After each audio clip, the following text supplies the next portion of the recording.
Now to new details on an accident at DeSoto Speedway in Manatee County this weekend that claimed the life of a sprint car driver. 42-year-old David Steele died on the scene. The accident has many spectators asking why there wasn't an ambulance at the track. ABC 7's Jess Dowdrick has more on the emergency response.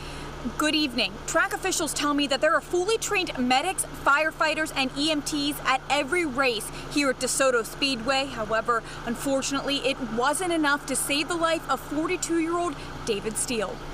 Dave Steele was racing in the Southern Sprint Car Shootout Series at DeSoto Speedway on Saturday. He was in turn one of the first lap when his left front wheel collided with another sprint car. He went airborne and spun out before slamming into the wall.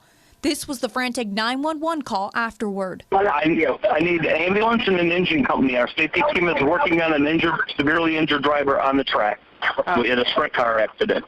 Our safety team is on scene with them. Meanwhile, the track's medic team on site worked to save Steele's life.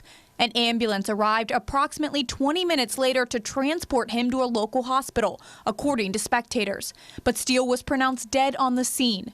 Joe Korecki, who was at the track the night of the crash, questions the safety measures in place. But we were I would say, more disgusted, upset at the fact there was not an ambulance on hand, because most racetracks do have them. The Manatee County Sheriff's Department says an ambulance on site wouldn't have been able to help save Steele's life, that his injuries were too severe. But the drivers aren't the only people that spectators are worried about. I mean, I've seen cars and pieces of cars go into a stand and people get hurt in the stands. What would they do at that point if someone was seriously hurt in the stands from debris or even a car? I tried to ask DeSoto Speedway officials that very question, but there were locks on the front gates, and phone calls were returned to say that management isn't commenting. Some spectators are now protesting the Speedway. One woman taking to Facebook to say, quote, "I am very disappointed in DeSoto Speedway for not having crews on the scene, such as a fire truck or ambulance. It happened so fast and it's a very sad situation. All I know is I will not be going back to DeSoto Speedway again."